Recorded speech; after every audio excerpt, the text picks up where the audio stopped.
Selamat malam, jemaat yang terkasih. Kita berjumpa lagi di dalam doa Rabu malam ini.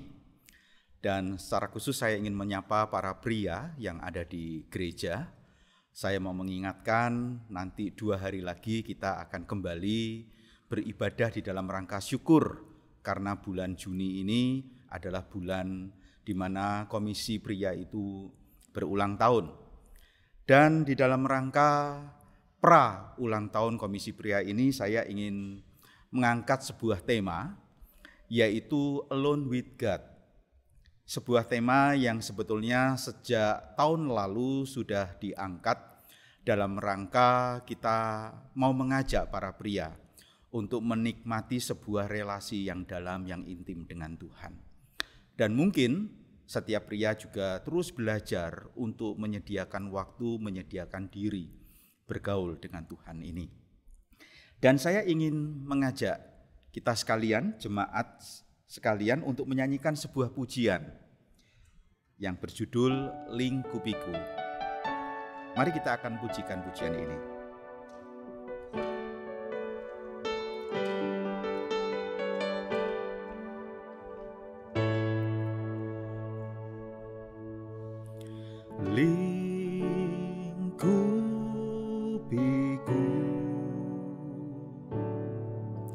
Dengan sayapmu naungiku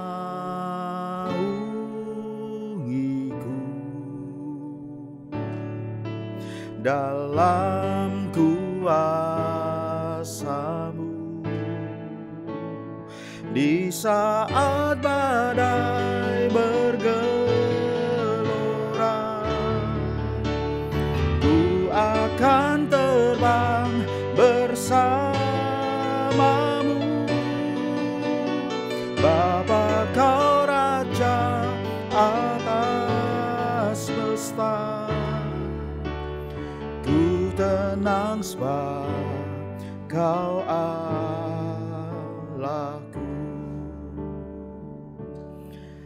Di awal bulan kita sudah diajak oleh teman-teman di pembinaan untuk menikmati kebersamaan dengan Yesus. A day with Jesus.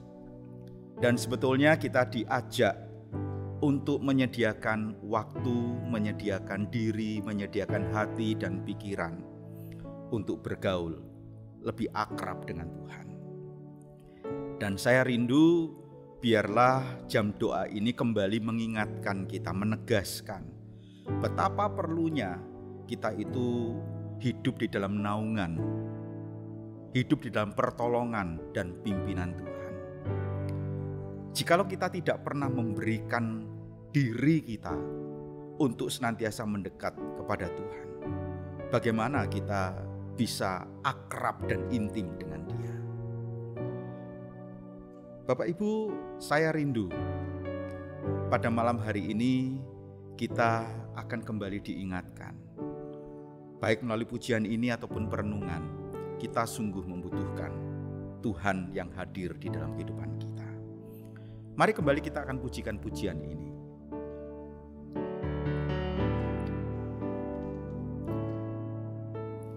Lingkupiku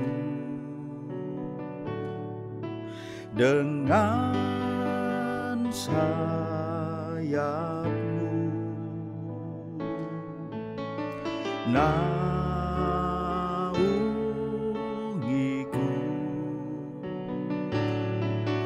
dalam kuasa-Mu.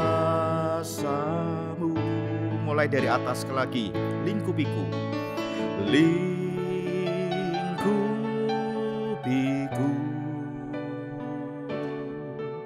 dengan sayap naungiku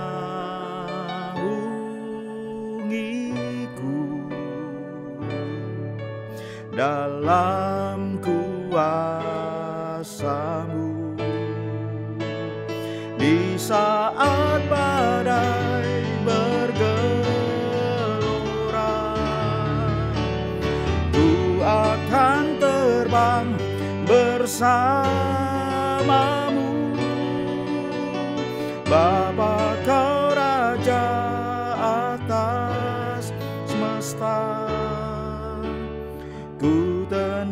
mesbah, Kau Allahku. Di saat badai bergelora, ku akan terbang bersamamu. Bapa, Kau Raja atas semesta. Ku tenang sebab Kau Allahku. Ku tenang sebab Kau Allahku.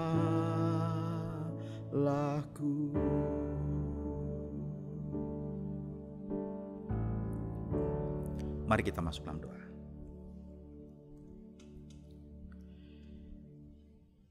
Ya Tuhan, biarlah di dalam kami menjalani kehidupan kami, kami perlu untuk menenangkan diri di hadapan Tuhan. Kami membuka hati, kami membuka pikiran kami membuka telinga rohani kami untuk dengar-dengaran terhadap suara Tuhan. Kami bukan saja ya Tuhan hanya menuntut pimpinan, pertolongan, tetapi kami membiarkan diri kami diarahkan oleh Tuhan. Bagaimana setiap kami boleh menjalani hidup, tentu saja kehidupan yang memperkenankan hati-Mu ya Tuhan. Bapa, kembali pada malam hari ini kami mau menenangkan hati kami, meneduhkan hati kami. Kami mau membaca dan merenungkan firman Tuhan. Kami mau refleksi dari kebenaran firman Tuhan ini. Dan kami berharap Tuhan, Engkau boleh menyatakan diri kepada setiap kami. Inilah doa permohonan kami. Dalam nama Tuhan Yesus Kristus, kami berdoa. Amin. Bacaan kita pada malam hari ini terambil dari 1 Raja-Raja 19. Saya akan bacakan mulai dari ayat 9 sampai ayat yang ke-18. 1 Raja-Raja 19 dari ayat 9 sampai ayat 18. Allah menyatakan diri di Gunung Horeb. Di sana masuklah ia ke dalam sebuah gua dan bermalam di situ. Maka firman Tuhan datang kepadanya demikian. Apakah kerjamu di sini, hai Elia? Jawabnya, aku bekerja segiat-giatnya bagi Tuhan, Allah semesta alam. Karena orang Israel meninggalkan perjanjianmu, meruntuhkan mezbah-mezbahmu dan membunuh nabi-nabimu dengan pedang. Hanya aku seorang dirilah yang masih hidup, dan mereka ingin mencabut nyawaku. Lalu firman-Nya, keluarlah dan berdiri di atas gunung itu di hadapan Tuhan. Maka Tuhan lalu, angin besar dan kuat yang membelah gunung-gunung dan memecahkan bukit-bukit batu mendahului Tuhan. Tetapi tidak ada Tuhan dalam angin itu. Dan sudah angin itu datanglah gempa, tetapi tidak ada Tuhan dalam gempa itu. Dan sesudah gempa itu datanglah api, tetapi tidak ada Tuhan dalam api itu. Dan sesudah api itu datanglah bunyi angin sepoi-sepoi basah. Segera sesudah Elia mendengarnya, ia menyelubungi mukanya dengan jubahnya, lalu pergi keluar dan berdiri di pintu gua itu. Maka datanglah suara kepadanya yang berbunyi, apakah kerjamu di sini, hai Elia? Jawabnya, aku bekerja segiat-giatnya bagi Tuhan, Allah semesta alam. Karena orang Israel meninggalkan perjanjianmu, meruntuhkan mezbah-mezbahmu dan membunuh nabi-nabimu dengan pedang. Hanya aku seorang dirilah yang masih hidup, dan mereka ingin mencabut nyawaku. Firman Tuhan kepadanya, pergilah, kembalilah ke jalanmu melalui padang gurun ke Damsyik, dan setelah engkau sampai, engkau harus mengurapi Hazael menjadi raja atas Aram. Juga Yehu cucu Nimsi haruslah kau urapi menjadi raja atas Israel. Dan Elisa bin Safat dari Abel Mehola harus kau urapi menjadi nabi menggantikan. Maka siapa yang terluput dari pedang Hazael akan dibunuh oleh Yehu, dan siapa yang terluput dari pedang Yehu akan dibunuh oleh Elisa. Tetapi aku akan meninggalkan 7.000 orang di Israel, yakni semua orang yang tidak sujud menyembah Baal dan yang mulutnya tidak mencium dia. Bapak Ibu, ada beberapa hal yang cukup menarik kita renungkan. Walaupun di dalam judul perikopnya membicarakan tentang Allah yang menyatakan diri di Gunung Horeb. Tetapi ada bagian-bagian tertentu di mana disebutkan atau dituliskan ada angin besar dan kuat. Lalu ada gempa, lalu ada api. Tetapi dijelaskan tidak ada Tuhan di situ. Mungkin kalau kita mencoba memikirkan hal ini, seharusnya Allah yang dahsyat, kedahsyatannya itu bisa dinyatakan melalui peristiwa-peristiwa alam yang dahsyat pula. Sehingga mungkin kita lebih mudah untuk menangkap bahwa ada kehadiran Tuhan di dalam kedahsyatan yang kita bisa lihat di dalam alam ini. Ketika kita bicara tentang kehadiran Tuhan dan kedahsyatannya, maka seharusnya atau seolah-olah ini identik dengan alam yang kedahsyatannya itu kita bisa rasakan. Ada angin besar dan kuat, ada gempa dan ada api. Tetapi justru kemudian di dalam angin yang sepoi-sepoi basah kemudian membuat Elia itu keluar dan dia mendengarkan suara Tuhan. Tetapi apakah sesungguhnya Elia ini mendengarkan suara Tuhan? Karena mungkin kita bisa saja mengatakan betul Elia itu mendengarkan suara Tuhan. Karena Tuhan bertanya paling tidak 2 kali, "Hei Elia, ngapain kamu di sini? Apa kerjamu di sini?" Lalu Elia karena mendapatkan pertanyaan yang sama, dia memberikan jawaban yang sama kepada Tuhan. Yang di dalam jawabannya itu seolah-olah dia menunjukkan bahwa dia sudah melakukan banyak hal untuk Tuhan. Sementara jemaat yang dilayani orang Israel itu meninggalkan Allah. Justru mereka berbalik, mereka membunuh nabi-nabinya Tuhan. Dan dia sebagai salah satunya itu merasa terancam dan dia merasa juga akan dibunuh sebagaimana nabi-nabi yang lain. Dan ada perkataan, tinggal aku seorang diri, tinggal aku seorang diri. Seorang penafsir mengatakan bahwa ini adalah sebuah kondisi yang dialami oleh Elia. Dia merasakan ada sebuah kerohanian yang sedang jatuh. Ada sebuah kehidupan berpengharapan kepada Tuhan yang sedang tidak muncul begitu. Tetapi dia lebih banyak dikuasai oleh ketakutan. Dikuasai oleh kesendirian, dikuasai oleh hal-hal yang membuat dia jatuh semangat di dalam pelayanan. Sehingga Tuhan mengatakan, ya kamu mesti kembali ke jalanmu yang ke arah Damsyik sana. Lalu kamu lakukan untuk menahbiskan ini menjadi raja, dan ini akan menjadi nabi, dan seterusnya, dan seterusnya. Sampai di ayat 18 Tuhan menegaskan, ingat bukan kamu sendiri, paling tidak ada 7.000 orang yang tidak menyembah kepada Baal. Bapak Ibu, mungkin setiap kita pernah mengalami hal-hal di mana kita itu seolah-olah sedang drop di dalam kerohanian kita. Ada sesuatu yang membuat kita itu tidak memiliki semangat. Mungkin saja kita memiliki alasan-alasan sebagaimana yang diungkapkan oleh Elia. Kita ini sudah sungguh-sungguh mengikuti Tuhan. Kita ini sudah melayani Tuhan habis-habisan. Bukan saja tenaga, pikiran, waktu, bahkan mungkin secara finansial kita sudah melayani Tuhan. Tetapi kita mengalami satu kondisi di mana kita itu sedang down di dalam kerohanian kita. Yang seolah-olah Tuhan itu tidak berpihak kepada kita. Kita dibiarkan sendiri.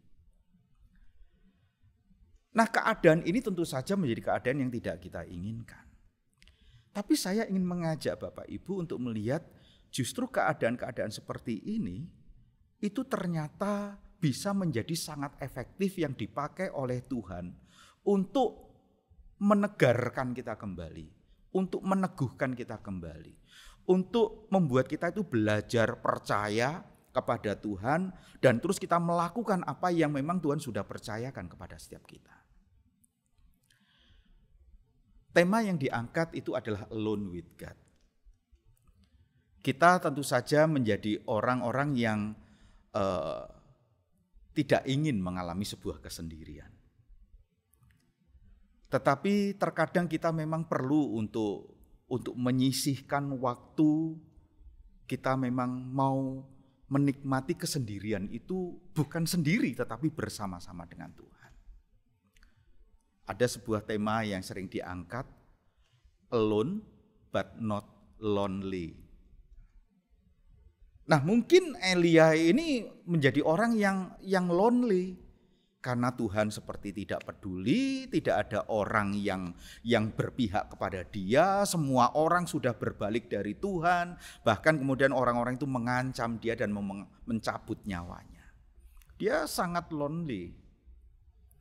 Tetapi ketika kita mau alone with God, saya sangat yakin kita tidak akan mengalami sebuah lonely. Kita tidak akan kesepian. Karena kita akan bergaul dan menikmati ada kehadiran Tuhan di dalam kehidupan kita. Permasalahannya, apakah kita dengan sadar kita mau melakukan sebuah upaya untuk mengalami alone with God ini? Tetapi Tuhan itu terkadang membuat kita mengalami satu situasi yang mau nggak mau harus kita hadapi.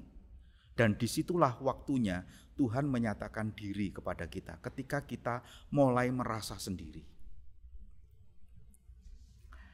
Bapak Ibu, saya tidak tahu di dalam perjalanan hidup kita apakah kita pernah mengalami situasi-situasi seperti ini. Dan terkadang ketika kita sendiri, kita tidak bisa minta tolong kepada orang lain.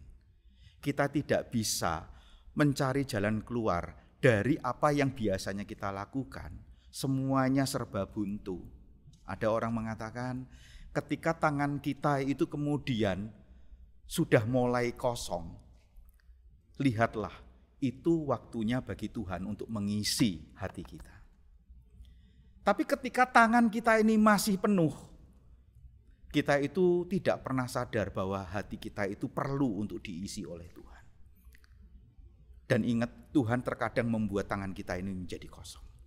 Waktu itulah maka menjadi waktu yang efektif dipakai oleh Tuhan untuk mengisi hati kita, untuk mengisi kehidupan kita. Bapak Ibu, saya pernah melakukan sebuah perjalanan. Perjalanan ini perjalanan yang ya kalau dihitung secara kilometer enggak panjang sih. Paling kira-kira di 400-500 kilo. Itu ya. Saya berangkat dari kota itu kira-kira waktu Wita ini ya kira-kira di jam 9 malam. Dan saya menuju kota Denpasar dan saya melakukan perjalanan sendiri. Ada kalanya ketika perjalanan itu saya lewati di jalan yang masih ramai, ya saya tidak merasa membutuhkan ada pertolongan-pertolongan tertentu. Ya, tetapi ketika melewati daerah-daerah tertentu yang memang sepi dan kira-kira itu sudah sekitar jam 2 pagi, disitulah setidak-tidaknya mulai hati saya itu diklikkan begitu ya. Dan saya hanya mengatakan, Tuhan, tolong saya untuk melewati perjalanan ini. Karena saya sadar jalurnya mulai jalur sepi. Jalurnya mungkin saya akan sendiri. Saya hanya mencoba mengumpamakan. Ketika banyak teman dan banyak hal yang kita ajak untuk melewati perjalanan hidup itu, terkadang hati kita itu enggak merasa klik untuk membutuhkan Tuhan. Tapi ketika kita itu sendiri, maka itu adalah waktu yang membuat kita itu jadi klik, saya butuh Tuhan. Alone with God. Dengan sebuah harapan saya mengajak para pria. Mari kita menyediakan diri, pikiran, hati kita untuk semakin mengalami pergaulan yang intim dengan Tuhan. Jangan tunggu dikondisikan oleh Tuhan. Jangan tunggu untuk situasinya dipaksa menjadi seperti itu. Tetapi lihatlah itu menjadi sebuah bagian yang secara rutin kita mengambil waktu itu bersama-sama dengan Tuhan. Di dalam ibadah atau di dalam persekutuan di bulan Mei lalu, paling tidak kita sudah diingatkan betapa krusialnya, betapa pentingnya, betapa vitalnya posisi para pria di dalam rumah tangga. Dan hal ini akan menjadi sangat luar biasa ketika ada pria-pria yang mengalami alone with God itu. Mengalami kehidupan yang terus membangun hubungan yang intim dengan Tuhan. Bapak Ibu, khususnya ibu-ibu, dorong agar suami-suami Anda boleh melakukan hal ini. Para pria, ingatlah bahwa ada istri, anak-anak yang akan diberkati melalui kehidupanmu. Mulailah untuk bersama-sama kita mengambil waktu sendiri bersama Tuhan. Mari kita masuk di dalam doa dan kita akan bersama-sama mendoakan pertama-tama bagi rekan-rekan pengurus di Komisi Pria. Lalu kita akan mendoakan para pria yang ada di gereja ini. Dan kita kemudian akan mendoakan untuk gereja ini. Dan saya rindu Tuhan senantiasa boleh memberkati kita sekalian. Mari kita akan masuk dalam doa dan izinkan saya memimpin dalam doa. Ya Tuhan, kami berterima kasih. Jika melalui bacaan ini kami diingatkan sekali lagi bahwa setiap kami ini lemah. Setiap kami ini gampang putus asa. Setiap kami ini mungkin mengalami kekecewaan demi kekecewaan tatkala kami mencoba untuk mengiring Tuhan.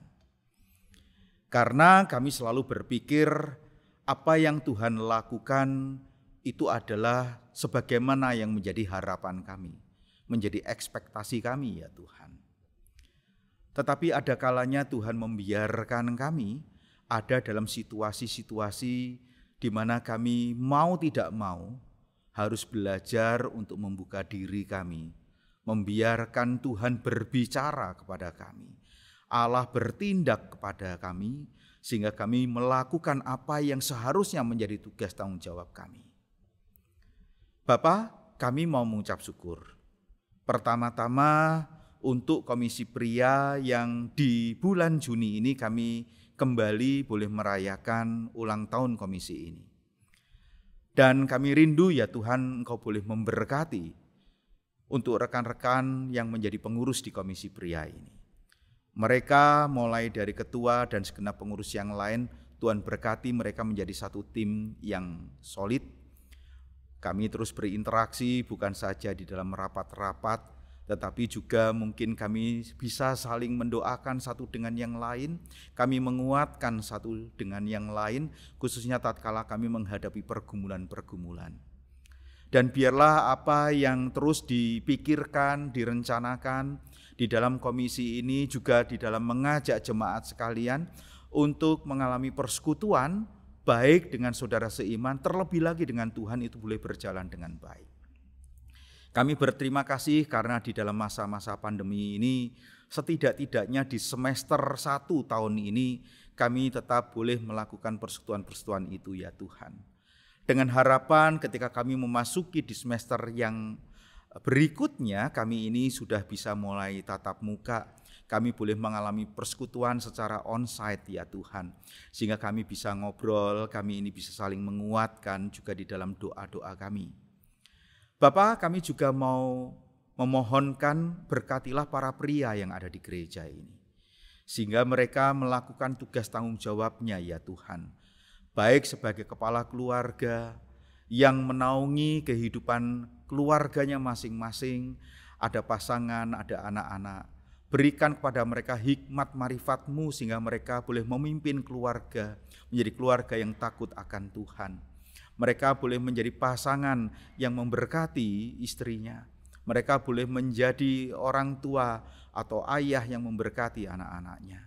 Mereka boleh menjadi teladan bagi keluarganya ya Tuhan. Mereka dimampukan untuk mengurus rumah tangganya ya Tuhan. Berkati juga usaha pekerjaan mereka. Dan berkati agar para pria yang di gereja ini menjadi pria-pria yang berdoa. Mereka tidak mengandalkan kekuatan mereka, tidak mengandalkan pikiran, tidak mengandalkan pengalaman kepandaian, tidak mengandalkan relasi, tetapi mereka mengandalkan Tuhan. Bapa, kami memohonkan berkat bagi para pria yang ada di gereja ini. Dan kami percaya tatkala Tuhan memberkati para pria, maka Engkau juga akan memberkati keluarga-keluarga yang di gereja ini. Kami mau berdoa untuk gereja ini ya Tuhan. Kembali kami berterima kasih karena kami sudah melewati perjalanan gereja 45 tahun. Dan kami percaya ya Tuhan Engkau boleh bekerja melalui pribadi lepas pribadi. Melewati masa 45 tahun, Engkau boleh menggunakan setiap orang-orang yang takut akan Tuhan dan melayani Tuhan di tempat ini. Dan kami rindu dalam perjalanan ke depan. Kami semuanya sebagai jemaat-Mu, kami boleh ambil bagian untuk mengerjakan apa yang Tuhan percayakan bagi gereja-Mu dan di tengah-tengah dunia yang berdosa ini. Bapa di dalam surga, kami pada saat ini juga mau menyerahkan untuk kehidupan kami masing-masing. Jikalau ada di antara kami yang mengalami pergumulan-pergumulan, keputusasaan, kesendirian, kesepian, biarlah kami diingatkan sekali lagi, kami mau kembali kepada Tuhan. Dan kami mau mengalami kuasa Tuhan, mengalami penyertaan Tuhan. Dan biarlah kami senantiasa dikuatkan oleh Tuhan. Terima kasih ya Tuhan, kami juga mau menyerahkan sekali lagi untuk jam doa ini. Dan tatkala setiap kami bersama-sama berdoa, kami mohonkan juga berkat yang datangnya dari Tuhan. Dan biarlah damai sejahtera dari Allah Bapa, kasih karunia Yesus Kristus, pertolongan, pimpinan, penyertaan, kehadiran Tuhan dalam roh-Mu yang kudus itu menyertai setiap kami mulai dari sekarang sampai selama-lamanya. Amin. Tuhan Yesus memberkati kita sekalian dan sekali lagi selamat ulang tahun untuk Komisi Pria.